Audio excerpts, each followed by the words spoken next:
Radio Anthropocène, à l'écoute du changement global. Bonsoir à tous. Pour ce mercredi de l'Anthropocène du 10 avril, on enregistre à Archipel, 21 place des Terreaux. Je suis accompagnée de Florian Fontpéry. Nous allons co-animer cette heure devant nous dédiée à la question des usages de la big data, parce que maintenant on parle de big data tellement il y a une masse de données, et dans un sens plutôt positif, dans le sens d'un outil d'amélioration de notre mode de vie, mais aussi de fabrication du commun, qui implique peut-être l'abandon d'une partie de notre intimité. Et puis, on parlera également des promesses et des impasses de cette intelligence artificielle. Pour cela, on a 3 invités autour de la table. Bonjour à tous les 3. Bonjour. Bonjour. Hervé Rivano, qui est professeur à l'INSA de Lyon et qui dirige l'équipe commune à INRIA, INSA Lyon Agora. Bravo. Après, il y a beaucoup de choses à dire, mais peut-être on en parlera tout à l'heure. Nathalie Vernus-Pro, vous êtes responsable de l'unité patrimoine informatique dédiée à la solidarité à la métropole de Lyon.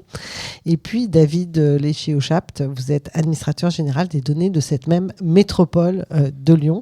Et vous êtes d'ailleurs, c'est peut-être notre première question, puisque vous avez tous les deux travaillé sur un même objet, qui est la self-data. Nathalie Vernus-Pro, vous étiez là au début, dès 2015, et puis ensuite, donc peut-être vous l'avez mise en œuvre, ou en tout cas pensé, ou co-pensé évidemment avec toute une série de personnes. Et David Léché-Auchapt, aujourd'hui, vous mettez en œuvre, vous poursuivez le travail. Alors, peut-être une première question sur ce contexte 2015 qui vous concerne tous les 3. Quelle est l'époque, ces années 2010 à 2020 comment cette époque se situe par rapport à la question des données numériques et de ce qu'une politique publique ou une recherche publique envisage avec ces outils qui sont en train d'arriver massivement? Allez, je me lance. Donc 2015, j'ai eu la chance, de prendre un tout nouveau poste à la métropole de Lyon, qui était le poste d'administrateur général des données. C'était une première en France. Et ça montre tout l'intérêt que cette collectivité a porté assez tôt à la question de la donnée et de la manière dont on pouvait la diffuser. Alors, je rends tout de suite hommage à David, qui est à côté de moi, David Léché-Auchapt, qui a pris ma suite en 2023, oui, voilà, j'en perds les dates. Et donc, qui a vraiment poursuivi cette démarche de la collectivité qui était de dire la donnée que l'on produit en tant que collectivité, on doit la partager. Alors, elle l'a fait dès 2012, donc c'est une collectivité qui était à l'avant-garde sur cet accès à la donnée. Mais elle a tout de suite compris qu'il fallait qu'elle entraîne tout l'écosystème local. Et c'est le lien que je vais opérer avec Hervé, c'est que d'emblée, il a été question d'ouvrir la donnée avec des envies de nouveaux usages, des usages innovants au service des citoyens. Et il y a eu un travail d'emblée fait avec les acteurs privés, des entreprises qui souhaitaient elles aussi, pourquoi pas, ouvrir leurs données. Et puis inclure d'emblée le monde de la recherche, le monde académique. Et c'est à ce moment-là que j'ai rencontré Hervé Rivano. Et c'est d'inclure également le citoyen, c'est une évidence. Et c'est cette gouvernance qui s'est mise en place qui a fait que d'emblée, on a accéléré cette ouverture, on a créé quand je dis on, c'est parce que c'est toutes des équipes derrière, des équipes techniques, mais aussi des personnes engagées tout simplement dans les directions, dans les métiers de la métropole, comme ceux de la mobilité par exemple, qui se sont mobilisés pour ouvrir cette donnée et la rendre utilisable. Et on a créé donc une plateforme qui s'appelle data.grandlyon.com, qui existe toujours et que porte pleinement David et qui continue à permettre l'ouverture de plus en plus de données. Et puis pour rebondir, donc pour répondre quand même à votre question, 2015, on était vraiment au tout début de cette démarche d'ouverture des données. Et il y a une loi qui a tout changé, qui est la loi pour une République numérique, qui a été votée en 2016 et qui a rendu obligatoire une ouverture par défaut des données produites et collectées par les acteurs publics. Je ne rentre pas plus dans les détails, mais en tout cas, elle a obligé les collectivités, l'ensemble des collectivités à accélérer. Et nous, ça nous a fait un levier sur l'ensemble du territoire pour répondre aux demandes du monde académique, justement, aller chercher plus de données pour alimenter les travaux de recherche, créer de nouveaux services. Et pour faire aussi le pont avec ce que vous évoquiez, le self-data, on s'est posé la question collectivement de cette open data, cette ouverture de la donnée. Ça touche la donnée produite par le secteur public, mais est-ce qu'on ne pourrait pas faire un pas de recul et dire comment on peut accompagner le citoyen dans l'accès à la donnée plus globalement ?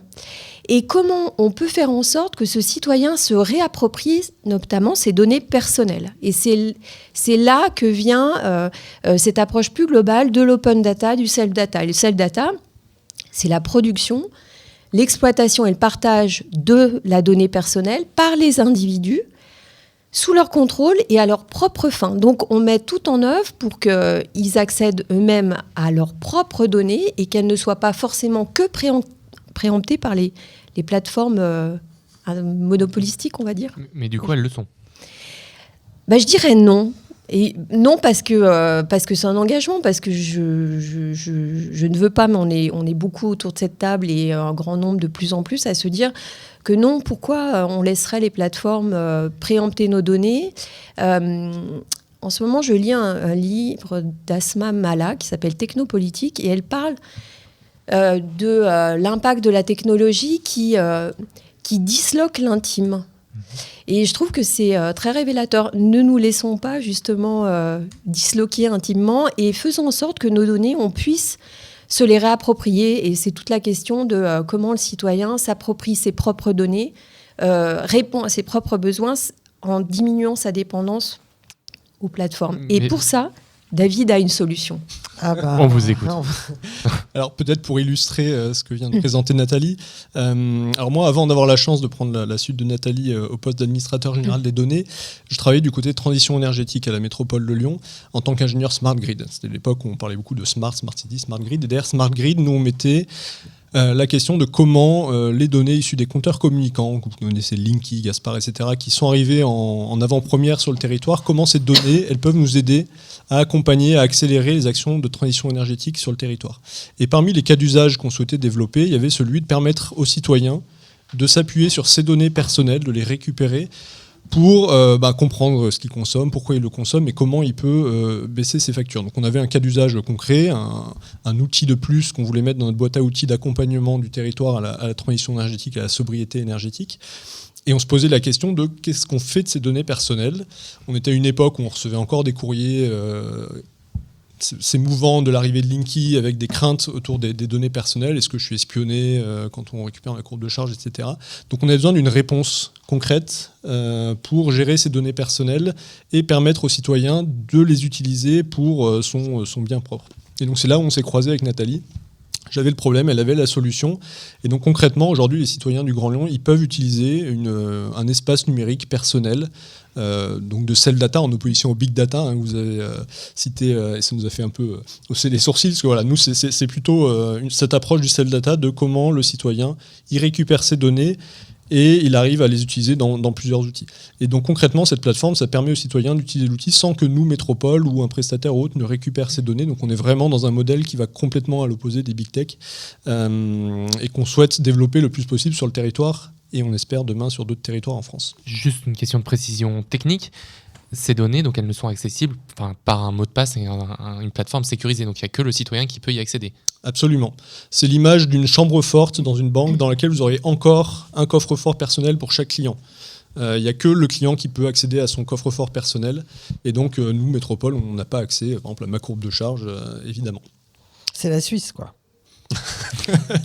La Suisse de Hervé Rivano, peut-être. C'est une start-up française qui porte en partie... et il y a d'autres acteurs français sur ce domaine. Excuse-moi. Non, mais il y a un point que moi je trouvais très intéressant dans la démarche self-data. C'est c'est pas simplement on protège les données en les mettant dans un coffre-fort, c'est qu'on donne l'accès à des prestataires privés pour qu'ils viennent faire leurs calculs sur les données chez l'utilisateur pour récupérer l'information dont ils ont besoin, parce que les services ont besoin de données pour fonctionner. Simplement, ils ont l'habitude, quand ils ont besoin d'un peu, de prendre tout. On verra plus tard, parce que surtout, ça peut faire de l'argent. Tandis que là, l'idée, c'est pas simplement protéger, bunkériser, c'est aussi donner une possibilité, y compris à des petits acteurs, de produire un service sans mettre en danger les utilisateurs. Et c'est ça qui est bien, c'est pas de la protection qui sclérose, en fait. C'est une protection qui permet même éventuellement d'ouvrir à d'autres acteurs qui n'étaient pas complètement accessibles avant, parce qu'un tout petit de l'énergie, il n'avait pas accès aux données de RDF. Absolument. Et on parle là du coup d'un espace dans lequel on peut croiser quasiment toutes les données personnelles, toutes mes données personnelles, ce que ne sait pas faire aujourd'hui des acteurs, forcément les cités, mais de la big tech. Moi, sur mon espace personnel, j'ai mon compte en banque, j'ai mon relevé des impôts, j'ai mon relevé de la CAF, j'ai ma courbe de charge, je peux avoir mon agenda, etc. Donc on est vraiment sur un lieu où il y a un potentiel de création de valeur très important. Et je pense que c'est ça aussi qui compte, hein, c'est qu'on puisse, à partir de cet espace-là, proposer beaucoup de services avec beaucoup de valeur à l'usager. Alors là, on a eu un petit retour plutôt institutionnel sur l'évolution de l'utilisation de ces données-là. De votre côté, Hervé Rivano, comment est-ce que vous pourriez avoir une lecture historique, encore une fois, de ce sujet, d'un point de vue plutôt de chercheur et d'universitaire ? J'étais jeune, c'était bien. Non, 2015, c'est effectivement un moment où on se pose beaucoup de questions sur la donnée. Alors moi, moins sur la donnée personnelle, même si c'est une problématique collée, j'ai collaboré avec des gens, j'ai découvert beaucoup de problématiques en discutant, mais c'est pas mon sujet. Mon sujet, c'était plutôt comment on produit de la donnée, comment on la transporte, plutôt de côté réseau, et avec tous les enjeux qu'il y a de cette donnée. C'est un outil de transformation technologique, technique, sociétale, politique et environnementale. Et prendre tout ça en compte pour essayer de comprendre quels sont les enjeux qui vont réellement derrière. Des enjeux qui ne sont pas finis. Le truc, la recherche, on est souvent sur du temps long et avec des phases de décalage par rapport à la réalité, mais toutes ces problématiques-là, elles arrivent aujourd'hui dans le monde de l'IA. C'est exactement les mêmes. Peut-être l'enjeu de pirater les données personnelles est toujours très très fort sur des données qui sont plus à consonance sociale ou consonance politique, ou d'être capable de faire des profils d'individus, et moins sur la pure marchandisation, parce que ça c'est réglé, c'est foutu. Il y a la pub qui fait du pognon avec ça, mais il y a encore des leviers d'action, mais la problématique, elle est bien connue, quoi. La problématique sur je filtre les gens et je fais du profilage, c'est encore un sujet. Mais donc moi, j'étais sur de la donnée qui avait une notion pas tellement individuelle, mais plutôt territoriale. C'est ça qui m'intéressait, comment on connaît un territoire. Ce que fait la donnée avec ce territoire. Ce que fait la donnée avec le rapport du citoyen à son territoire. Aussi, ça, c'est super intéressant. Et donc, on avait travaillé, en particulier ici, avec deux guillemets, dans l'école urbaine, sur... Moi, j'ai beaucoup travaillé sur les données environnementales, les données de pollution notamment, et les dispositifs pour les capter, les reconstruire. On travaille toujours dessus. On a travaillé sur qu'est-ce que ça change dans le regard des citoyens de savoir, d'avoir une valeur objectivée, peut-être fausse, mais en tout cas numérisée, de la pollution autour par rapport à son ressenti sur le territoire. Par rapport à son ressenti sur les questions politiques que lève la question de la pollution ou des îlots de chaleur urbains, de « Ah, il fait chaud dans la classe de mon enfant. Ah oui, il fait 42 dans la classe de mon enfant. » C'est pas pareil. Et on l'a vu quand Greenpeace avait sorti une carte des points de chaleur dans la ville, en mettant les écoles, ça avait fait un barouf politique assez fort, parce que d'un coup, c'était devenu objectivé. Et en ça, la donnée, elle ne change pas fondamentalement le phénomène, mais elle change le rapport citoyen, le rapport politique au phénomène. Et ça, c'est un sujet qui est hyper important et intéressant pour moi, au-delà du fait que scientifiquement, j'étais plutôt à faire des machins qui les récupèrent. Moi, je me rappelle de cette époque, entre 2010 et 2015, il y avait un enthousiasme très, très, très important sur ces questions de données. Également de la blockchain, qui était une technologie qui arrivait aussi à l'époque, avec une idée, beaucoup de groupes politiques, militants s'étaient engagés là-dedans en se disant, grâce à ces nouvelles technologies, il va y avoir un renouvellement démocratique qui va être extrêmement important. Est-ce que cet enthousiasme, aujourd'hui, on n'en est pas un petit peu revenu sur ces questions ? Alors, moi, ma lecture, c'est de voir que dorénavant, on a intégré, j'espère, c'est peut-être une méthode couée, mais en tout cas, ce que je vois dans les collectivités, c'est qu'on a intégré la donnée dans un grand nombre d'usages. Il y a de multiples services. Par exemple, vous pouvez avoir un itinéraire dans une ville où vous allez passer uniquement dans des lieux frais. Par exemple, en période de canicule, on vous propose donc les données, c'est le cas de la métropole de Lyon, de l'ensemble des lieux frais. Puis vous avez une cartographie, vous pouvez et puis des usages, il y a qui mêlent aussi, par exemple, l'intelligence artificielle, comment on va identifier potentiellement les conflits d'intérêts dans les délibérations qu'on rédige. Il y a des usages, on les identifie, il y en a des centaines, tous les jours presque, il y a les chatbots, peu importe. Ce que je vois, c'est que contrairement à 2015, puisqu'on parlait de cette date-là, il y avait vraiment une phase de découverte de la donnée. Dorénavant, et il y avait la volonté d'ouvrir pour voir un peu ce qu'on allait faire. Alors, il y avait des travaux de recherche qui nous prouvaient l'intérêt, la valeur. Il y a des entreprises qui ont monté leur modèle économique en s'appuyant sur des données, en testant leur modèle économique sur des données ouvertes. Donc, c'est une très bonne chose, que ça veut dire que ça a créé de l'emploi en local. Bon, on peut s'appuyer là-dessus. Maintenant, ce qui a beaucoup changé, c'est que les collectivités elles-mêmes, mais les citoyens aussi, ont compris, se sont réappropriés cette donnée. Et de plus en plus, on voit plutôt des démarches de pilotage des politiques publiques par la donnée. On crée des tableaux de bord, on crée des indicateurs, et donc on va plus s'appuyer sur la donnée pour essayer d'adapter les politiques publiques aux besoins qui sont de plus en plus fluctuants des citoyens face à la crise climatique, face à une accélération globalement du temps au quotidien. Donc il y a une vraie réappropriation, et peut-être qu'avant, il y avait vraiment un souhait de créer plein d'usages innovants avec des impacts plus ou moins positifs. Là, on est plutôt avec une prise de recul et une grande maturité qui s'est installée dans les acteurs publics, une collaboration avec des acteurs privés qui ont permis aussi d'expérimenter plus de choses, et puis des citoyens qui s'intéressent de plus en plus à ce qui se passe sur leur territoire et qui vont s'appuyer sur des données. On voit aussi un grand changement au niveau du journalisme. On voit qu'il y a un data journalisme qui s'est mis en place. C'était pas le cas il y a ne serait-ce que 10 ans. Il y avait un début, et quand on voit les data vis du New York Times ou du Monde, c'est remarquable, et on voit bien que là, ça a beaucoup changé. Donc, ça veut dire qu'on peut bien informer avec des données le plus factuelles possible, avec la nuance qu'on peut apporter au fait que les données soient factuelles. Mais en tout cas, il y a un vrai souhait de s'emparer de ces données pour mieux informer, et ça contrebalance toute la désinformation qu'on subit de plus en plus, notamment au travers d'intelligence artificielle. Je peux peut-être avoir je ne sais pas si je suis plus pessimiste ou moins pessimiste, je ne sais pas. Je pense qu'on a eu une succession de bulles d'intérêt, de hype. On a cité la blockchain, plutôt les crypto-monnaies, et puis après les NFT, qui était l'arnaque la plus aboutie, qui n'a pas duré très longtemps. Heureusement, ça s'effondre de temps en temps. La blockchain, pas encore assez. Enfin, les crypto-monnaies. Aujourd'hui, on est dans la bulle de l'IA, pas de l'IA, de l'IA générative. Et puis on verra ce qui va venir derrière. Des bulles, des fois, elles crèvent très vite, des fois, elles s'étendent un petit peu. Et on a fait cette succession-là. Et donc, à chaque fois, une bulle, c'est de l'enthousiasme débridé et des angoisses, des fois hors sol. Et des fois, pas du tout hors sol. Mais un peu ce truc-là, exacerbé à chaque fois. Et puis après, on revient sur la réalité, le fait que ça construit, tout ce que vient de dire Nathalie, qui est moins flamboyant, mais en fait qui est la vraie progression de la société petit à petit. On va tuer le sujet des crypto-monnaies assez vite, parce que c'est pas le sujet actuel. Il y a eu une hype énorme autour de sortir des crypto-monnaies pour ne pas être sous la coupe de systèmes bancaires. Et puis là, on a beaucoup parlé des corruptions, des problèmes de système bancaire avec les paradis fiscaux et tout.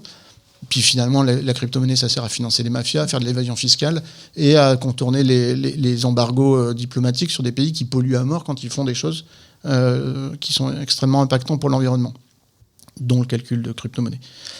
L'IA, aujourd'hui, on est sur une autre hype avec tout un truc autour de l'émancipation que ça peut produire, des côtés un peu magiques qui a des résultats, et puis la grosse trouille derrière, est-ce qu'on va être sous la coupe des ordinateurs, est-ce que tout aussi exagéré l'un comme l'autre, pour des intérêts, à mon avis, de gens qui viennent à peu près des mêmes endroits, mais des intérêts un petit peu différents. On va voir comment ça va retomber, ou comment ça va mûrir en tout cas. Mais certainement qu'il y aura des usages qui vont se déclencher, il y aura des appropriations sociales qui vont se déclencher, et c'est ça qui va être finalement intéressant à regarder, plus que savoir si Elon Musk a raison ou tort sur Twitter, qui ne s'appelle plus Twitter. Sur X. Sur X, oui. David, chez UCHAP, ce que vous faites, le travail qui est mené, c'est de l'open source, par principe réplicable. Et comment, on en a parlé en préparant cette émission, j'ai cru comprendre que c'était pas si facile. C'était réplicable, mais le fait que ça soit répliqué n'était pas quelque chose de très, très simple. Est-ce que vous pouvez nous en parler ? Exactement. Alors, on a passé une délibération à la métropole de Lyon qui dit que tout ce qu'on produit en interne, logiciel, etc., sera open source, donc sera déposé sur notre forge. Mais en effet, ce qu'on constate, c'est que déposer du code sur une forge, ça ne fait pas la réplication effective. Pour autant, on essaye de se donner des moyens pour arriver à cette réplication. Sur le self-data, par exemple, on est en train de créer ce qu'on appelle un self-data lab qui vise à réunir les acteurs publics et privés aussi pour qu'ils s'emparent de ce concept et de cette solution. Et quelque part que le bébé nous échappe un peu. Vous parliez tout à l'heure d'abandonner une part de soi, c'est vrai aussi pour la collectivité. Moi, mon souhait le plus cher, c'est que demain, les solutions qu'on a mises en œuvre sur le territoire du Grand Lyon, elles soient répliquées ailleurs sur le territoire et que quelque part, que ça nous échappe. Il y a des cas qui réussissent aussi, hein. Par exemple, notre plateforme Open Data. Aujourd'hui, c'est une solution open source qui a été reprise par un éditeur et qui fonctionne sur la région sud, par exemple, Data Sud a la même solution que nous. Donc là, on a des cas qui fonctionnent. C'est quelque chose qui a été construit au Grand Lyon, qui a été repris. Donc on voit que dans certains cas, ça existe. Après, il y a aussi la question de comment on crée du commun autour de la donnée. Comment on s'inscrit dans des référentiels de données qui vont au-delà du territoire. Moi, je voulais citer un exemple qui est celui des adresses. Alors les adresses, ça vous paraît peut-être être une donnée de base évidente, etc. Mais aujourd'hui, si vous voulez vous raccorder à la fibre, par exemple, votre nouvelle maison, vous êtes obligé d'avoir une adresse officielle qui est inscrite dans la base d'adresse nationale. Ça, c'est construit par les communes avec l'accompagnement de la métropole de Lyon et par tous les territoires. Et il y a une question de mise en commun. C'est essentiel si vous voulez être sûr de recevoir votre colis, par exemple, livré, mais encore plus essentiel si vous appelez les pompiers et que vous voulez être sûr qu'ils vous trouvent rapidement. Donc là, on est vraiment dans une logique de comment on crée du commun au-delà du territoire, au niveau national, et on essaye de s'inscrire dans ces communs nationaux. Je cite un autre exemple, c'est le référentiel national des bâtiments, qui aujourd'hui n'existe pas. Quand vous avez un bâtiment en France, chacun a son identifiant, etc. Et donc là, on est en train, au niveau national, de créer ce référentiel national des bâtiments, qui va permettre demain de croiser plus facilement des données.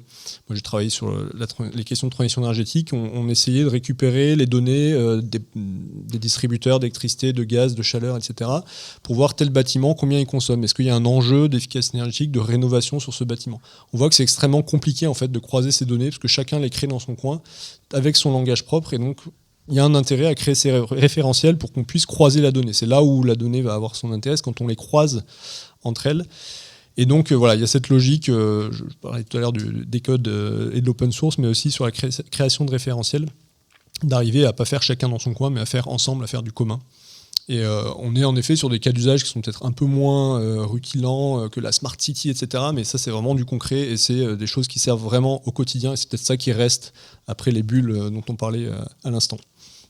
Alors justement, parce que là vous venez de parler de Smart City, Hervé Rivano, vous avez donné une masterclass il n'y a pas très longtemps dans la 6e édition du festival à l'école de l'Anthropocène, et vous avez l'air dubitatif par rapport à cette dénomination qui a eu son heure de gloire, hein. Enfin, je me rappelle, il y a une époque, dans les années 90, 2000, 2010, enfin voilà, toutes les villes allaient devenir intelligentes. Est-ce que c'est le cas en fait ? Est-ce qu'il n'y a pas eu des parce que ça peut être un horizon de vouloir qu'une ville et qu'une communauté, hein, parce qu'une ville c'est aussi d'abord une communauté, des gens, tout ça devienne plus robuste, pour reprendre les termes d'Olivier Hamon, plutôt qu'efficace. Donc, est-ce que tout ce travail qui a été opéré par la métropole, enfin par les acteurs de la métropole qui s'en sont chargés, par les chercheurs, etc., est-ce que on a produit ici ou ailleurs des villes plus robustes, notamment face à des crises qui se répètent, on le voit bien. Sanitaire, canicule, sociale, enfin bon. Donc comment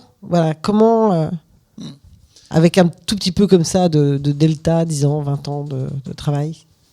En très vite, le terme smart city, ce que je racontais, mais ça vient pas de moi. Il y a quand même pas mal de gens qui ont analysé ça. En fait, ça a plus été un élément de marketing territorial qu'une réalité politique ou économique. Ça a été un moment de réflexion assez intense de pas mal d'acteurs, beaucoup privés, qui en reviennent parce que crise économique mondiale, il n'y a personne qui a l'argent pour fabriquer ça. Même là, je ne me souviens plus quel pays du Golfe c'est qui devait faire la ville en ligne. Là. L'Arabie Saoudite, c'est ça, je ne vais pas me tromper. Et ils viennent de diminuer de 90% la taille de la ville. Ah, quand même. Juste 90%. Ils ont coupé. Voilà. Ils disent, bah non, finalement, ça va être mardi.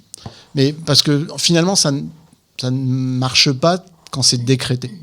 Et je ne crois pas qu'il y ait eu un moment, à part peut-être, vu ce que ça donnait, le moment de création des villes nouvelles en France, où le politique a décrété des choses urbaines sans concertation, sans prendre le temps de la construction politique avec des gens. Et c'est un héritage de la planification par le haut, ça. C'est une autre époque. Alors, il y a plein de gens qui diraient ça, qu'il y aurait des plaques rouges en entendant URSS, et puis finalement, le capitalisme fait à peu près la même chose. Et on est là-dessus, ça ne marche pas. Par contre, dans cette phosphoration, il y a eu beaucoup de choses qui ont été faites, notamment sur la numérisation, sur ce que ça apporte en termes d'outils, pour aller plus loin sur certains aspects. Il y a des choses qu'on ne voyait pas avant, que maintenant on voit, comme phénomène urbain. Des outils qu'on n'avait pas, qui élargissent le champ des possibles. Donc il y a des choses qui sont en train d'arriver. Et notamment, il y a la question de la robustesse, de la résilience, notamment vis-à-vis du changement climatique. On est aux prémices des choses là. Je pense que, peut-être je me trompe, mais j'ai le sentiment qu'il y a des villes, il y a des endroits où certaines personnes sont convaincues qu'il faut y aller. Mais on en est là, on en est à tracer la ligne blanche des starting blocks. Il y a de la recherche qui se fait, qui commence. Il y a la recherche sur la résilience des systèmes, il y en a depuis longtemps. Mais là, vraiment, la rendre concrète pour les villes, ça vient. J'espère que ça arrivera à temps, mais il y a encore des traces dans les systèmes urbains de gestion où chaque fonctionnalité est traitée par son secteur et que croiser les données, les informations, ça vient un peu plus qu'avant, mais avoir une résilience qui n'est pas une résilience individuelle, mais qui est une résilience systémique, là on n'y est pas. Et vous parliez tout à l'heure de l'intelligence artificielle, donc c'est une technologie qui arrive, dont on parle beaucoup.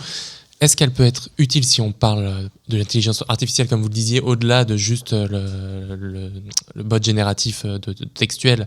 Est-ce qu'il y a des applications qui peuvent être intéressantes dans cette optique-là, justement?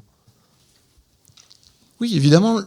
Mais déjà, je ne connais pas grand monde qui fasse de la prospection, de la prospective, qui n'utilise pas un moment Excel pour faire une courbe de tendance.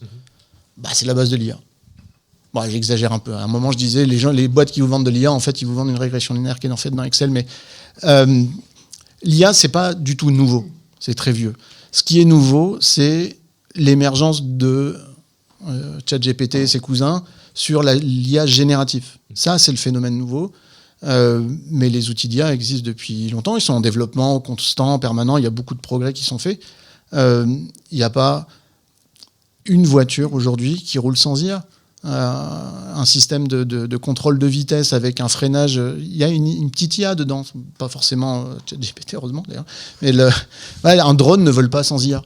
Donc oui, il y a ça. Et oui, il va y avoir des choses, notamment, je suis encore un petit peu prudent là-dessus parce qu'il y a eu beaucoup de hype, en particulier dans le monde académique, autour des jumeaux numériques notamment. C'est un beau mot-clé marketing, mais derrière, il y a des choses hyper intéressantes. Tu peux définir ce que c'est? Ouais, très vite. C'est là un couplage entre une simulation, une virtualisation, un truc dans l'ordi qui représente un système, peu importe lequel, et sa version réelle. Et on croise les deux avec de la technologie, des capteurs, de l'ordi, de l'IA, tout ce qu'on veut. L'intérêt de ça, c'est de se dire, j'ai ma représentation, donc mon jumeau, numérique, parce qu'il est dans l'ordi, qui est synchronisé avec la réalité. Et là, à ce moment-là, je commence à faire des essais, des tests. Et si je fais ça, et si je fais ça, et si je fais ça. Comme ça, un ordi, je peux en faire plein en même temps. D'un coup, j'en vois un, je dis ça, c'est un futur désirable, on va aller par là. Ça, c'est intéressant. Dans l'industrie, c'est un truc énorme. C'est maintenance prédictive. Je synchronise ma machine et puis je fais plein de tests et je fais ce paramètre-là, il a l'air tout pas bien, on va pas y aller, ou alors on va aller vérifier la machine en vrai parce que visiblement il y a un truc qui est pas normal. Sur la ville, faut voir l'ampleur que ça prend, mais ça peut être super intéressant de se dire j'ai un bon modèle de déplacement cycliste, je regarde ce qui se passe actuellement, je commence à tracer des pistes cyclables, puis je vois ce que ça donne. Parce que j'ai un bon modèle d'évolution des comportements cyclistes. On l'a pas actuellement, ce modèle-là. Si on l'avait, on pourrait faire ça et se dire finalement, cette piste cyclable-là, elle est vachement mieux que celle l'autre. On a fait ça pendant le Covid avec de la peinture jaune, mais ça prend plus de temps. Peut-être Nathalie Vernus-Prost ou David Léché-Auchapt sur ces questions de la ville intelligente. Peut-être juste pour rebondir sur l'IA, c'est vrai que c'est un peu la figure imposée du moment, on l'a dit avant, c'était la blockchain, etc. Pour autant, sur l'IA, on voit qu'il y a des choses beaucoup plus concrètes que la blockchain. Concrètement, on peut utiliser de l'IA aujourd'hui pour faire son compte-rendu de réunion, etc. Moi, je trouve que l'intérêt, c'est aussi de remettre sur la table, derrière l'IA, les sujets de fond sur la donnée notamment, question de qualité de la donnée. À titre d'exemple, nous, on a essayé à la métropole de Lyon d'utiliser l'IA pour prédire le nombre de repas qu'il fallait servir dans les collèges. Nantes l'a fait, par exemple. Ils avaient un historique de données qui leur ont permis de le faire. Nous, on a essayé de le faire, on n'a pas réussi. On n'a pas réussi parce qu'en fait, derrière, on n'avait pas la donnée structurée, l'historique, etc. Pour plein de raisons, parce qu'en fait, chaque cantine de collège est différente. Il y en a en régie, d'autres en DSP, etc. Donc, on n'avait pas réussi à récupérer la donnée pour permettre de faire tourner un modèle d'IA. Mais du coup, ça permet aussi de reparler des questions de données, etc. Après, on voit dans le secteur public que l'IA trouve des applications. Je lisais un rapport du Sénat sur des applications, par exemple, de détection de stupéfiants dans les courriers, etc. Ou quelque chose qui a fonctionné sur la détection des piscines pour arriver à trouver des piscines qui n'auraient pas été encore déclarées aux impôts. Voilà, nous... Enfin, moi, dans les idées qu'on pourrait avoir au sein des collectivités, ce serait... Même les vides, parce que bientôt, on aura des piscines vides. Exactement. On pourrait imaginer détecter les endroits où il y a des changements sur le territoire, des nouvelles routes, etc., pour détecter plus rapidement et mettre à jour nos fonds de plan, qui sont essentiels si on veut faire du calcul, par exemple, de pistes cyclables, d'itinéraires, etc. Il faut qu'on mette à jour notre fonds de plan. Nous, c'est un travail qu'on fait au sein de la métropole de Lyon. On pourrait imaginer demain que l'IA pourrait nous aider à faire ce travail de manière un peu plus simple et rapide. Alors, ça me fait penser, vous parliez des contrôleurs des impôts qui vérifient les piscines. On a eu quand même le cas, là, très récemment, de la CAF. Je ne sais pas si vous en avez entendu parler, qui utilise une IA pour détecter les fraudeurs.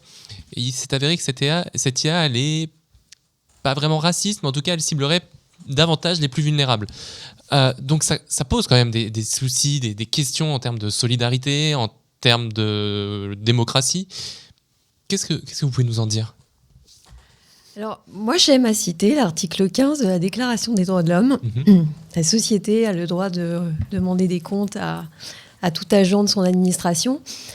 Et puis, j'aime faire référence aussi à cette fameuse loi que j'ai citée, qui est la loi Le Maire, la loi pour une République numérique, qui oblige en tout cas, inventorier et à expliquer les algorithmes qui déterminent une situation individuelle et qui sont exploités donc par les acteurs publics. Donc ça nous fait une belle base, on va dire presque éthique, en tout cas juridique, pour dire que que les acteurs publics, les administrations dans leur ensemble, ont un devoir d'explicabilité, de redevabilité. Et moi, ça m'a beaucoup interrogée sur la question de l'exploitation de l'intelligence artificielle, puisqu'on est quand même censé expliquer ce que l'on fait et qu'il y a une part d'intelligence artificielle qui, avec le phénomène le fait que qu'il y a un facteur auto-apprenant, on aurait peut-être du mal à expliquer à terme ces outils, puisque ça reste des moyens et pas des fins, l'intelligence artificielle. Est-ce qu'on va être capable de l'exploiter pleinement ? Et comme l'a dit David, il y a de nombreux exemples extrêmement positifs, en tout cas positifs selon aussi d'exploitation de l'intelligence artificielle. Voilà, ça en tout cas, ça m'interroge. Je trouve que ce qui est intéressant, c'est ce que fait par exemple la métropole de Montpellier, qui a monté une convention citoyenne autour de l'intelligence artificielle, qui a de mémoire fait un tirage au sort au sein de sa population pour qu'il y ait un collectif de citoyens qui s'emparent de ce sujet. Et ça permet justement d'une part de d'acculturer. Je pense qu'il y a un vrai... Si je reviens sur votre question de la Smart City, je pense que ce que ça a amené aussi, c'est une culture du numérique. Il y a un grand nombre d'élus, mais aussi de citoyens, qui ont compris les enjeux du numérique au travers de la grande démarche Smart City, avec les limites qu'elle a pu avoir, avec aussi les points positifs qui ont été cités. Et puis, juste pour revenir sur l'usage d'intelligence artificielle, je lisais dernièrement, et ça fait vraiment le pont avec notre sujet d'entrée, l'Anthropocène, l'IGN exploite l'intelligence artificielle sur les images du territoire, les photographies aériennes notamment, pour aller identifier la nature des sols et l'évolution, par exemple, du trait de côte. Pour voir comment nos rivages évoluent au fil des tempêtes et puis pour concrétiser malheureusement les effets du changement climatique. Donc on voit tout l'intérêt de l'intelligence artificielle, mais maintenant il faut absolument qu'on se penche sur la vision politique qu'on en a, pour que ça ne soit pas l'idéologie des plateformes mondiales. On a parlé d'Elon, on peut parler de Palantir, on peut parler de Meta, avec voilà, on voit bien des modérations qui sont partiales. Voilà, on pourra en dire beaucoup, mais en tout cas, reprenons. Il me semble, il faut que le politique s'empare de l'intelligence artificielle, ce qui commence à être fait, mais souvent, on voit bien qu'on subit un peu avant de prendre en main, et que la seule réponse, c'est la régulation. Elle est nécessaire, mais il y a aussi comment on appréhende ce sujet. Alors, on a vu, c'est très hype, ouais, c'est comme un peu la blockchain, mais je pense que ça va être, je suis assez d'accord avec David, un changement sans doute plus profond, mais il faut qu'on s'en empare et que ça nous serve plutôt que nous asservir, quoi. Donc ça, c'est essentiel. Merci. Hervé, peut-être vous voulez rajouter quelque chose ? Un petit truc rapidement. Dans la notion d'IA, on met l'homme pas au bon endroit. Oui. IA, c'est un terme anthropomorphique qui donne l'impression qu'il y a une espèce d'intelligence cachée derrière, alors que non, c'est un outil. Et c'est un outil, et au même titre qu'une tronçonneuse, c'est vachement bien pour couper un arbre, c'est vachement moins bien pour couper un steak. Et il faut juste l'utiliser au bon endroit. Par contre, de l'humain, il y en a. Et c'est peut-être la petite critique que j'ai sur l'article qui a été écrit là en contexte mais qui n'est pas un problème de l'article, qui est un problème général du discours autour de l'IA, c'est à qui profitent les algorithmes. En fait, les algorithmes, c'est pas la bonne question. C'est pas une boîte noire comme on a fait peur aux gens avec Parcoursup et APB à l'époque. On dirait, oh mon Dieu, les algorithmes vont gérer le futur de nos enfants. Ça, c'est quand même de la grosse pipe, quoi.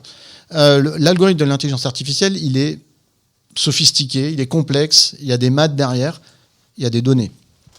Il y a beaucoup de données, il y a un choix politique sur les données qu'on a utilisées pour entraîner les IA. Ça répond à moitié à la question de l'IA de la CAF, elle est à moitié raciste. Ben ouais, les données qui ont nourri sont racistes et ça reproduit les biais sociaux qu'il y a dans les données. Mais il y a aussi des données des hommes et des femmes dans l'entraînement de l'IA. Et ça, c'est ce que Nathalie suggérait dans l'histoire de la modération des plateformes de réseaux sociaux. Mais c'est aussi là où Amazon s'est fait prendre la main dans le sac sur un chatbot où en fait il faisait bosser 1000 Indiens en tâche de fond, payer une misère. OpenAI, c'est des millions d'heures de data centers africains où les gens étaient payés à la tâche pour dire ça c'est une phrase qui ressemble à ce qu'un humain pourrait sortir, ça c'est une phrase qui ne ressemble pas, pour faire qu'un chatbot soit capable de faire des blagues sur Internet.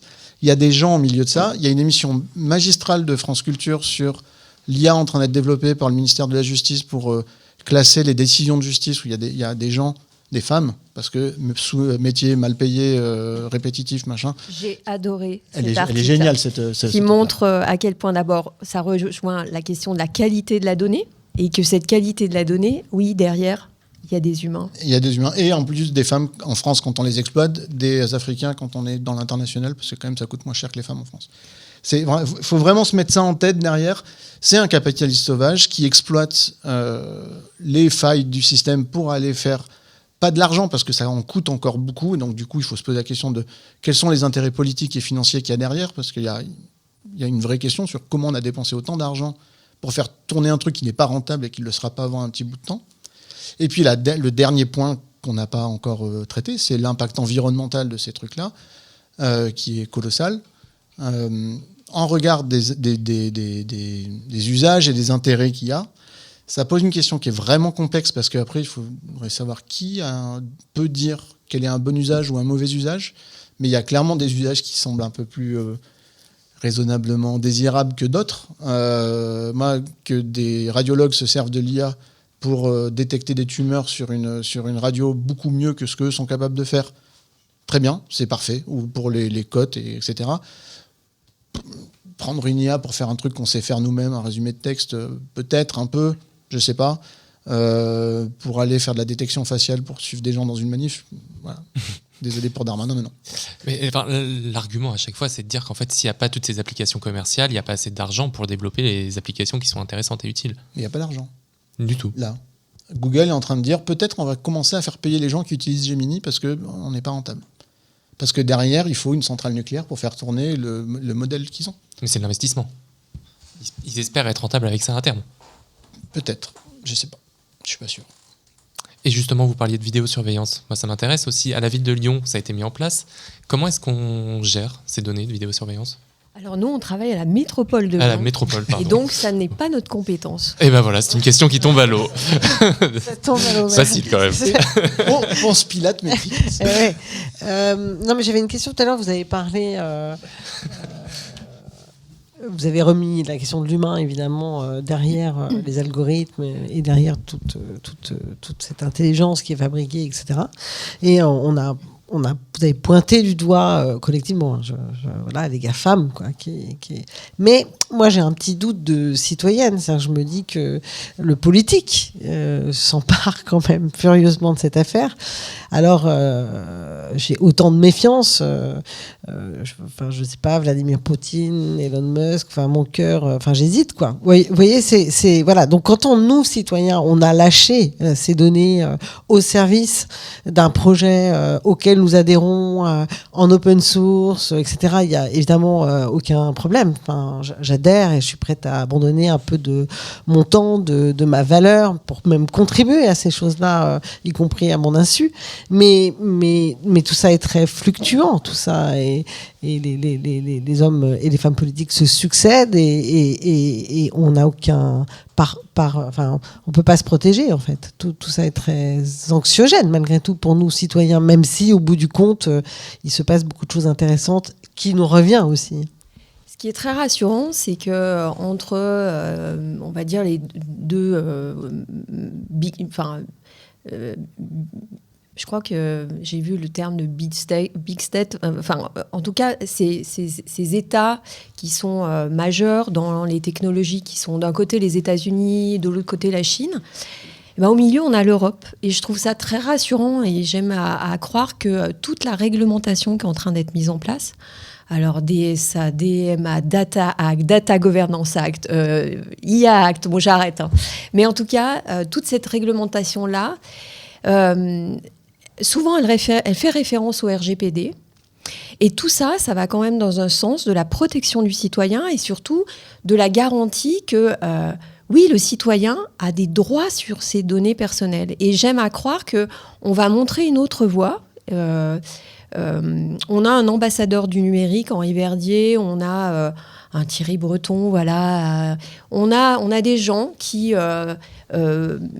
sont engagés et qui font en sorte qu'on ait quand même la main sur nos données. Alors, il y a des visions plus ou moins capitalistiques, parce qu'effectivement, il y a quand même une vocation économique, mais malgré tout, la CNIL a montré la voie en France. C'est la CNIL qui a servi en fait de socle à la construction du RGPD, qui est un règlement de protection des données personnelles. Et donc tout ça, ça veut dire que quelque part, oui, bien sûr qu'il y a des risques, bien sûr qu'il y a des États totalitaires et que la donnée peut exploiter, mais il y a effectivement en Europe un système de protection qui est quand même remarquable et j'espère qu'il va perdurer. On voit qu'au niveau européen, on s'en est emparé avec une France qui a montré quand même l'exemple. Et puis il y a une autre voie, on l'a un peu évoqué, c'est la question des communs numériques, avec des citoyens qui s'emparent de ce sujet du numérique, qui ne veulent pas être qui ne veulent pas subir, je réemploie ce terme, et qui s'investissent personnellement pour co-construire des solutions qui justement ne les coupent pas de leurs propres bénéfices et qui vont dans le sens de la préservation de l'environnement, de l'accès aux droits. Il y a un collectif qui s'appelle la Société des communs, qui a édicté un certain nombre de propositions qui sont vraiment très intéressantes, et notamment, par exemple, d'inscrire le droit à la contribution au commun dans le droit du travail, c'est-à-dire de proposer aux gens d'avoir un droit à contribution, et on peut citer, David le ferait mieux que moi, OpenStreetMap par exemple, qui est une cartographie mondiale qui est produite par des contributeurs volontaires, bénévoles, et qui est une vraie alternative à Google, à d'autres cartos, mais peu importe, celle d'Apple, mais bon, peu importe. En tout cas, c'est une cartographie et des données ouvertes qui montrent qu'il y a d'autres voies possibles et qu'on peut s'emparer, nous, presque en s'abstenant d'un contexte politique, et de proposer des solutions qui sont ouvertes et réutilisables en toute liberté. Mais justement, le contexte politique, sans aller jusqu'aux États-Unis ou en Russie, même en Europe, on voit qu'il n'est pas forcément extrêmement réjouissant actuellement. Et que des partis, pour ne pas les citer, mais plutôt d'extrême droite, pourraient prendre le pouvoir dans certains pays. Comment est-ce que cette infrastructure juridique que vous venez de citer, elle est suffisamment robuste, suffisamment solide pour pour protéger en fait nos données face à des gouvernements qui voudraient en faire des choses pas forcément réjouissantes? Je pense qu'elle n'a pas à l'être. C'est la démocratie qui protège. C'est pas si le citoyen décide qu'il faut aller vers l'extrême droite. Tant pis pour nous, tant pis pour lui. À un moment, la démocratie, c'est ça aussi, c'est qu'il faut laisser au peuple le droit de se tromper, de faire des choix qui ne sont pas les nôtres. Si finalement on dit, le système, il permet de faire ce qu'on nous, on pense qu'il faut faire, parce qu'on est bien, mais surtout pas le reste, c'est plus de la démocratie. Donc il y a ce truc-là. Et moi, je crois beaucoup plus à la démocratie qu'aux hommes politiques qui sont élus dans la démocratie. Par contre, ça veut dire que, et c'est là où j'ai le petit côté pessimiste, c'est qu'il faut éduquer beaucoup, que les enjeux numériques sont complexes à faire passer, et c'est pour ça qu'on est là, c'est pour ça que Masterclass, c'est pour ça que plein de choses. C'est pour ça que je suis investi aussi dans une chaire à Sciences Po, parce que les personnels politiques, il y en a plein qui ont découvert ça, il y en a beaucoup qui sont incultes numériquement, et que c'est bien que leur staff ne le soit pas, lui, parce que ces enjeux-là vont se poser. Alors quand on a la chance d'être à la métropole de Lyon, on a une collectivité qui a les moyens d'avoir des agents qui sont de gros calibre sur ces questions-là, qui sont capables d'avoir une pensée au-delà de la question technique, mais aussi des outils techniques. Si on est dans une petite collectivité à côté, c'est beaucoup plus dur. Et puis, il faut pouvoir, les communs, c'est ça la démocratie, en fait. C'est le côté électif et le côté horizontal avec tous les tiers-lieux. Et celle-là, elle est indispensable. Mais il faut qu'on puisse se baser là-dessus, parce que sinon... il suffit que le système soit bien cadré, qu'on fasse une erreur dans ce système-là, et puis ça sera foutu. Donc il faut faire très très attention à ça. Et quant à Thierry Breton, on va attendre qu'il s'explique sur le massacre d'Athos et de France Télécom, et puis après on verra si c'est un bon commissaire européen. Tout à fait. Non, simplement pour compléter, pour dire que le numérique, la donnée, c'est une affaire évidemment européenne, mais pas que, ça descend aussi jusqu'au niveau des territoires. La semaine dernière, j'étais au Forum des Interconnectés qui réunit toutes les collectivités en France qui prennent le sujet de la donnée et du numérique vraiment à bras-le-corps. Et on voit des gouvernances locales qui se mettent en place. Alors sur le Grand Lyon, mais on peut citer aussi Nantes ou Brest qui ont des chartes de la donnée, évidemment qui n'ont pas le même poids qu'un RGPD, mais qui font que la question de la donnée et du numérique deviennent des sujets politiques locaux. Et qui disent aussi qu'il y a des enjeux locaux liés au numérique. On parlait tout à l'heure d'impact environnemental, moi je voulais aussi parler de l'impact territorial. J'ai commencé ma carrière, moi, à Saint-Denis, en Ile-de-France. Saint-Denis, à l'époque, c'était le premier territoire d'implantation des data centers. Les data centers consommaient l'équivalent du reste de la ville en termes d'électricité. Et il y a vraiment des questions de quel est l'impact de ces data centers qui sont le côté tout à fait matériel du numérique sur le territoire et qui prenaient du foncier, créaient peu d'emplois, réservaient des câbles électriques qui du coup n'étaient plus disponibles pour créer du logement, etc. Là, il y a quelques mois, la ville de Marseille a passé une délibération aussi pour s'interroger sur l'impact des data centers sur son territoire. Et donc voilà, il y a vraiment aussi ces enjeux territoriaux qui sont aujourd'hui de plus en plus pris en compte par les collectivités, essentiellement les grosses, mais pas que. Alors justement, là, vous avez prononcé le mot de capitalisme. Et effectivement, la question des données, elle naît dans ce régime, ce système économique. Et donc, vous l'avez dit tout à l'heure, il repose sur l'extraction massive de ce que de ce qu'on appelle le surplus comportemental. Voilà, c'est ça que je cherchais, c'est-à-dire la captation en fait d'une survaleur travail, mais pas simplement travail. Moi, je pensais, on en a parlé en préparant l'émission, à la captation du temps.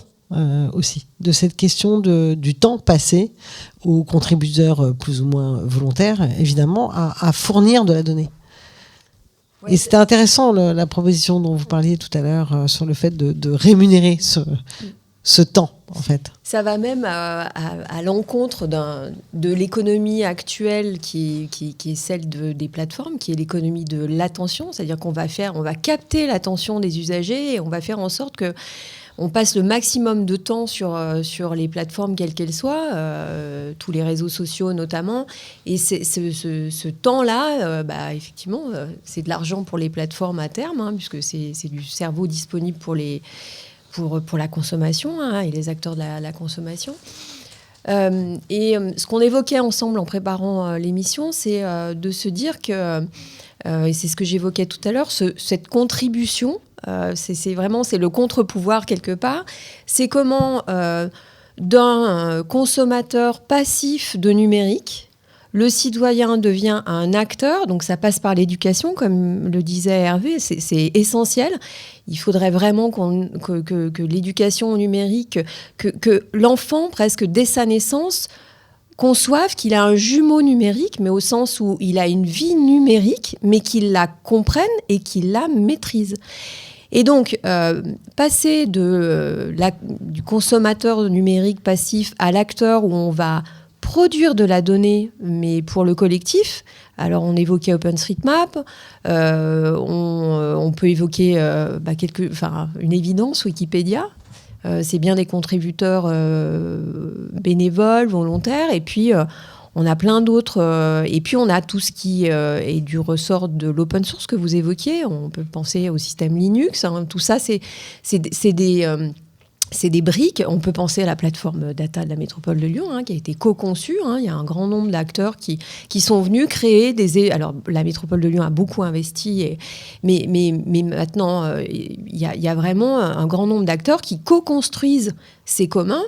Et donc, au lieu de le subir, là, on va co-construire son environnement numérique en prenant en compte, évidemment, ce qu'évoquait David, l'impact environnemental avec et peut-être qu'on peut aussi jouer avec le citoyen aura plus conscience de son impact au travers du numérique et peut-être l'utilisera différemment. Donc c'est toute une culture du numérique qu'il faut appréhender dès le plus jeune âge, avec cette question, et moi qui m'a toujours intéressée, de savoir comment, presque dès la naissance, on est traduit en données, quelque part, son état civil.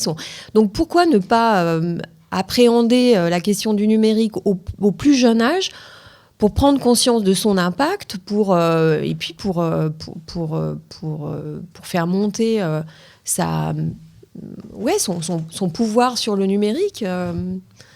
Moi, la question que je me pose, c'est combien de citoyens vont se réapproprier leur espace numérique, et à côté de ça, pour combien vont être juste happés en fait par ce qu'est le numérique aujourd'hui, c'est-à-dire les GAFAM et autres grosses entreprises qui ont un pouvoir en fait d'addiction exactement, qui capte l'attention de tous les utilisateurs de n'importe quel ordinateur ou téléphone. En fait. Est-ce que c'est pas un peu un vœu pieux de se dire on va réussir à remobiliser les citoyens pour récupérer leurs jumeaux numériques? Non. Moi, je suis très réservé sur les éco-gestes, les comportements individuels et tout ça. Je trouve que c'est aussi renverser la responsabilité à un moment sur la personne qui est peut-être plus la victime que l'acteur des choses. Mais ceci dit, ce que dit Nathalie est extrêmement important, parce que s'il n'y a pas cette remobilisation-là, il n'y a pas les choix politiques derrière qui font qu'on va avoir une vision système régulative de tout ça. Parce que ça fait quand même... Enfin, j'ai jamais vu une élection qui s'est jouée sur une question du numérique. Très peu, en tout cas. Ça n'a jamais été vraiment un sujet. Si, il y a Benoît Hamon qui a perdu quand il parlait de taxe robot, parce que ça a fait beaucoup rire des gens, et du coup, on en parle maintenant, parce que trop tard. Mais Il aurait bref. Donc cette question-là, c'est que je pense que plus qu'une solution, c'est un préalable. Et peut-être ça fera bouger 10% des gens, j'en sais rien, la proportion, je ne suis pas sociologue, mais ce sera déjà ça, de toute façon. Par contre, après, il faut la régulation, parce qu'il y a un sujet, moi, qui me hérisse le poil régulièrement quand j'entends des trucs dessus sur il faut empêcher les gens de faire d'user leur solution, il y a l'effet rebond, les gens sont la techno progresse, mais les usages des gens se dégradent et du coup c'est encore pire qu'avant. Là. Moi, j'ai jamais choisi que sur mon téléphone il y ait de la publicité vidéo haute définition qui se déclenche toute seule quand j'utilise une application. C'est le système économique qui l'a mis ça. C'est ça l'effet rebond en fait dans la consommation des données. C'est pas le fait que j'utilise plus Facebook maintenant qu'il y a 10 ans. C'est pile l'inverse, mais c'est parce qu'on a rajouté des flux sur ce que je fais qui piratent en fait mon attention, qui viennent me piquer de la donnée, qui viennent me piquer du temps de cerveau pour essayer de me vendre de la pub. Principalement la pub, quoi. C'est quand même ça le gros sujet, pour faire du fric à des gens. Et c'est ça qui est une énorme partie de l'impact environnemental du numérique, de l'empreinte. Ça ne veut pas dire qu'il ne faut pas faire attention à ne pas renouveler ses téléphones. Ça, c'est vrai. Il faut faire très gaffe à la production matérielle du numérique, qu'on oublie beaucoup, qui a un impact qui est énorme. Mais même si des gens renouvellent régulièrement leur smartphone, c'est parce qu'on leur a mis dans la tête qu'il fallait qu'ils aient un plus grand écran, avec une meilleure définition, avec un meilleur appareil photo. Pour faire quoi ? Prendre la même photo du même petit déjeuner pour la mettre sur le même Instagram où il y a une pub qui sera en plus grosse définition à la fin. Et donc ça ne passe pas que par la responsabilisation des gens, ça passe pas du tout par la responsabilisation des gens, ça passe un peu par leur éducation, ça passe beaucoup par la régulation du système. Et là, pour le coup, on est très très loin d'agir correctement. Ouais. Et malheureusement, on disait déjà la même chose de la télé il y a 20 ans et on n'a rien fait. Ah oui. Et c'est de pire en pire. On a des télés 80 pouces. On peut quand même citer la disparition des écrans numériques dans les transports en commun lyonnais. C'est une première étape, peut-être que c'est que le début. Oui, puis ça date du 1er avril en plus. Certains ont dû croire que c'était une blague. Et peut-être pour clore l'échange, aujourd'hui, là, chacun d'entre vous, quel est dans le domaine qu'on vient d'évoquer pendant cette heure, quelle est la chose qui vous préoccupe, mais au sens de l'intérêt, c'est-à-dire quel est l'endroit sur lequel vous aimeriez chacun pousser un peu le curseur sur cet immense domaine qui est la question de la data. Peut-être Nathalie Vernusproe. Alors, je l'ai évoqué, c'est la dynamique des communs. Il y a tout ce collectif, c'est ce sentiment de réveil intergénérationnel qui nous dit qu'on peut co-construire un numérique qui nous ressemble plus, avec des acteurs plutôt qui agissent en local, donc avec un phénomène de proximité, donc qui discutent. Hervé a beaucoup évoqué la question de l'humain au cœur du numérique. Moi, je sens qu'on peut faire de grandes choses avec un engagement citoyen et que ça permettra peut-être de remettre la démocratie au cœur du numérique, de faire en sorte que on s'appuie sur le numérique pour évoluer collectivement et pas individuellement. Donc c'est cette approche-là du collectif auquel je crois beaucoup, et pour la préservation de notre environnement, c'est cette même dynamique. Il faut se mettre en commun. Et puis, pour répondre aussi à ce que soulevait Hervé, effectivement, il y a... mais c'est un peu ma formation, je crois beaucoup à la régulation aussi. Il y a un moment où il faut faire des choix politiques forts. Je pense que l'Europe quand même est sur la bonne voie, j'espère, et que ça nous préservera de ce discours des big tech qui quelque part est un vrai risque pour nos démocraties, avec les phénomènes de désinformation. Donc il faut un réveil collectif, et la question des communs numériques, c'est une voie qui me semble très intéressante, très encourageante. Très bien, je vous remercie. Les communs numériques, peut-être David Léchiot-Chapt. Bon, comme Nathalie m'a piqué la meilleure idée, je prends la deuxième. Non, pour moi, il y a la question de mettre du sens et réfléchir au cas d'usage Pourquoi on fait du numérique ? C'est un peu ce que disait Hervéter, on en fait des fois pour des choses qui ne sont pas forcément très intéressantes. Et de réfléchir à finalement qu'est-ce qui va tirer, pourquoi, vers où on va. On l'a vu sur le Grand Lyon, il y a des cas d'usage qui ont permis de libérer des données qu'aujourd'hui vous utilisez, par exemple, savoir combien il y a de vélos disponibles sur telle station, à quelle heure va passer le bus, quel itinéraire je peux faire en transport en commun. Il y a ce travail qui se fait au niveau national aussi. Il y a une feuille de route du numérique pour la transition écologique qui est sortie l'année dernière et qui liste les 150 cas d'usage prioritaires pour la France sur lesquels travailler en commun. Et ça, je trouve ça vraiment très intéressant parce que ça donne un cap et ça dit concrètement vers où on va. Moi, j'aime bien les choses concrètes et je pense qu'il faut garder ça à l'esprit et pas juste faire du numérique rigolo, mais qui finalement, à la fin, ne sert pas forcément les intérêts principaux de nos territoires. Ok, servir les usages, en tout cas les prioriser et tenter de les servir. Et Hervé Rivano, pour clore. Je vais clore scientifiquement, pas politiquement pour une fois, mais moi, le sujet qui m'intéresse beaucoup en ce moment, c'est la capacité des outils numériques à changer, à transformer la façon dont on conçoit même la construction urbaine, et notamment à renverser les paradigmes qu'on a renversés dans les télécoms avec ces outils-là, qu'on est en train d'amener dans Smart Grid avec un système qui n'est plus... On change les comportements des gens pour qu'ils s'adaptent à la capacité productive du système électrique. Smart Grid, c'est plutôt l'inverse. On va réguler le système électrique pour qu'il s'adapte à la demande des utilisateurs. Et la ville, parce que c'est lent à faire évoluer, parce que c'est lourd, parce qu'il y a du béton, parce qu'il y a du goudron, c'est encore un système où on conçoit des infrastructures et on espère que les usages vont se déployer dans cette infrastructure. Et j'essaye de voir comment on peut faire en sorte que l'infrastructure soit dynamique et se réadapte aux changements d'usage de manière plus ou moins automatique, plus ou moins numérisée, avec toutes les questions de robustesse et de résilience qui arrivent derrière, parce que j'espère pouvoir contribuer à ce que ces outils soient une partie de la solution quand on va arriver dans des endroits où il va y avoir des inondations, quand on va arriver à des endroits où, parce qu'il y a des JO, d'un coup, les gens ne se comportent pas du tout de la même manière que ce qu'il faut, qu'on a l'habitude, et que le système soit toujours capable de fonctionner et à moindre coût environnemental. Et voilà, j'espère un jour contribuer à ça.